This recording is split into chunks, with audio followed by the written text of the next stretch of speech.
How much does it cost to do a renovation? I'm not talking about low, I'm not talking about high. How about a nice mid-end renovation? In this video, we're gonna be talking about the cost for a renovation, the process of a renovation, the timeline of a renovation, so that you'll have a good understanding of how to do your renovation. Throughout this video, I'm gonna show you pictures of projects that I have done. My name is Ken. I've done many renovations, big and small. So first of all, what is a mid-end renovation? So it typically includes substantial upgrades to all areas like the kitchen, the washroom, replacing outdated finishes, upgrading stuff like fixtures, and sometimes reconfiguring spaces, like tearing down walls to better functionality.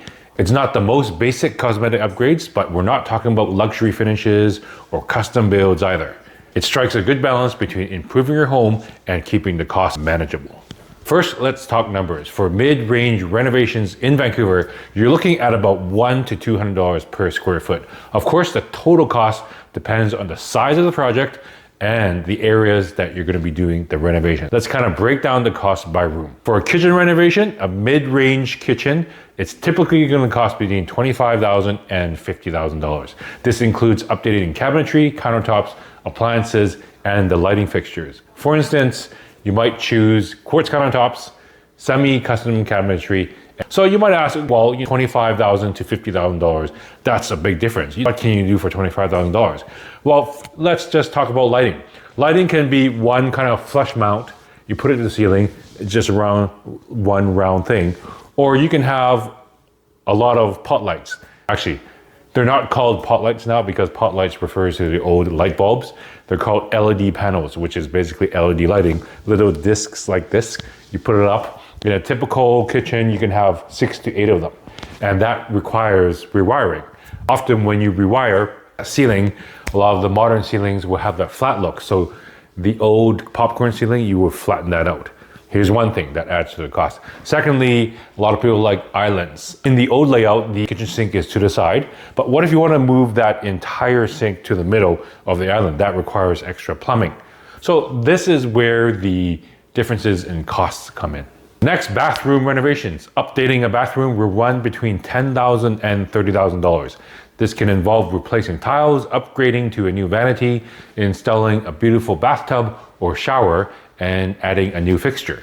You likely want to use quality materials without going over the top. Once again, you're asked, how come it's $10,000? How come it's $30,000? Well, great question. Let's just talk about the shower base. Shower base is you have the shower stall, and on the base, you can choose. You can choose between a plastic shower base or a custom shower base. So a plastic is, think of white plastic, look down, you knock, it sounds like plastic. Or a custom shower base, which is made of stone. It looks really fancy. Obviously, you buy a plastic shower base, you plunk it in, job done. But however, a custom shower base made of stone, there's a lot more work involved. You have to slope it correctly, put a liner on it, just a lot more custom work. These differences added together do cost a lot of money. Next is the whole home renovation. If you're doing a larger project like renovating a few rooms or the whole home, expect costs to range from $150,000 to $400,000. Obviously, a lot of this depends on the size of the house, how many kitchens you have, how many washrooms you have, whether or not you want to do exterior, windows, etc. This can include things like new flooring, new siding, painting, upgrading the entire lighting, upgrading the source of power, going from 100 amps to 200 amps. The reason why a lot of families need to upgrade from 100 amps to 200 amps is because of the following. Electric cars, they have a jacuzzi, they have air conditioning. All of these things require a lot of work. So what do you get for this kind of money? Again, we're not talking about high end, we're talking about mid end. A lot of stuff and materials that we buy are not custom made. So a lot of materials are gonna be nicer. You're gonna have solid surfaces for the countertops that are either quartz or granite. You're gonna have for flooring, laminate or engineering. Really modern lighting fixtures, and you can really go over the top on some of these. I've seen some fixtures go for $10,000, $15,000.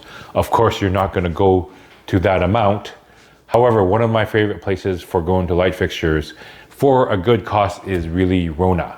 Rona does have good selections. A big thing nowadays is functionality, namely it's the open concept. You see, many years ago when houses were built, they were very compartmentalized. The kitchen was the kitchen, the dining room was the dining room, the living room was the living room. However, nowadays, everything wants to be opened up into one great room or one big open concept. Everything kind of flows into one huge room. You have the kitchen, dining room, and living room all connected. It looks big. It makes the house look very grand. Really good if you're entertaining guests or if you like a lot of big space. The only drawback is that if you have young kids, because everything's open, there really is no separation of hallways or different rooms between you and the kids' rooms, so that you can make noise in the kitchen and possibly wake up the kids. So what's the process? If you're doing a lot of stuff in your renovation, planning and design is very important. This is probably one of the most important stages. You'll work with a designer or contractor to map out your vision, select materials, and create a budget. This can take anywhere from a few weeks to a couple months, depending on the scope of your project. Next is permits. Generally speaking, if you're not moving any walls, electrical, plumbing around, if you're just, for example, removing the cabinets, replacing the countertops, changing a few faucets, changing a few light fixtures, that doesn't need permit. But the minute you switch plumbing fixtures around, for example, if you want to move your plumbing 3 feet to the left or right, if you're enlarging windows, if you're taking down walls, that does require a permit. And you have to submit plans. If you're doing structural work, you have to get the permits from an engineer, get all this together and submit it to the city.